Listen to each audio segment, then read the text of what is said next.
પોષી પૂનમ.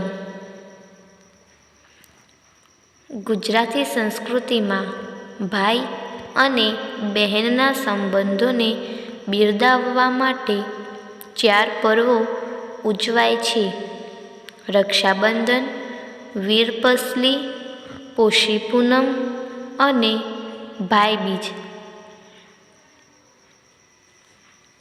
આજ તો પોષ મહિનાની પૂનમ આવે છે. ભાઈની નાની બહેન આજ આખો દી ઉપવાસ કરશે. આજ તો બહેન પૂનમ રહી છે.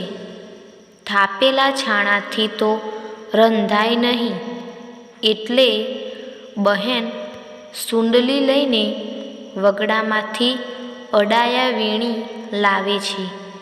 સાંજે એક બોઘરણું ને એક લોટો લઈને પોતે જ નદીએ પાણી ભરવા જાય છે.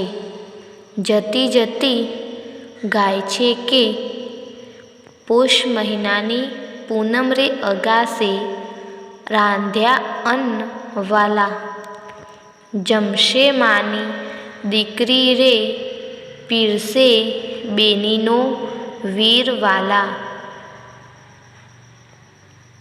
ઉટકીને એનું અરીસા જેવું નાનું બેડું ભરી આવે છે. સાંજે તો બહેન નાહીને ધોઈ છે.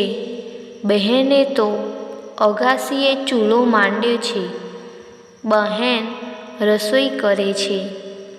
અગાસી હોય તો અગાસીએ, નીકર છાપરા વગરની ગમે તે જગ્યાએ, પણ ઉગાડા આભ નીચે 16 કળાનો ચંદ્રમા ચડ્યો છે. બહેનના રાંધણામાં તો તેના કિરણોમાંથી અમી વરસે છે. હોંશ ભરી બહેન રાંધે છે, અને રાંધણું પણ શું! પહોંચ હોય તો ચૂરમું, ને ન પહોંચ હોય તો ચોખા. એને મન તો ચોખા પણ 32 જાતના ભોજન જેવા મોંઘેરા છે.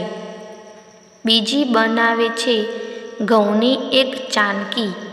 ચાનકીની વચ્ચોવચ પાડે છે એક કાણું.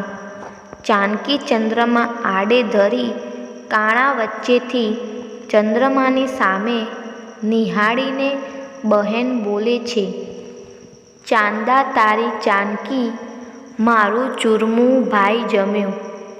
બેન ભૂખી, ભાઈના ઘરના તો ચોખાએ બહેનને મન ચૂરમા સમા.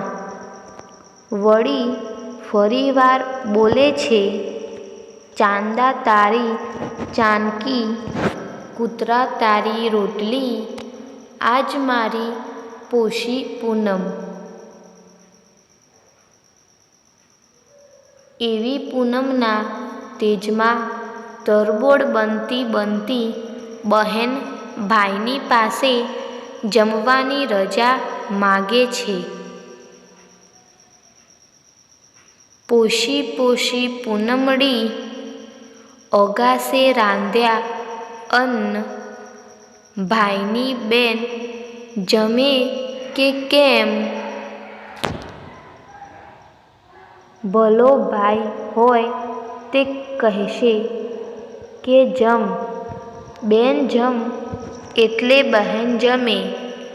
વળી નઠોર ભાઈ હોય તો બહેનને ટળવળવા ખાતર કહેશે કે રમ.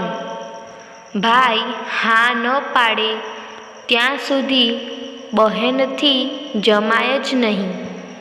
પોષી પોષી પૂનમડી, 7 ભાઈની બેનડી. ડાઈ કહે તો જમે, નીકર બેન રે ભૂખી. ઘણા ઘણા ભાઈઓ આજ સંભારી સંભારીને કહે છે કે નાનપણમાં અમે બહેનોને ના પાડીને ભૂખી રાખી છે, તોય બહેન તે બહેન, એના હેત કંઈ ઉતર્યા છે કદી? આ રિવાજ આજે પણ જળવાયેલો છે. પોષ મહિનાની પૂનમ એટલે ભાઈ બહેનના નિર્મળ પ્રેમનું પ્રતીક. આ તહેવાર નિમિત્તે આપને હાર્દિક શુભકામનાઓ.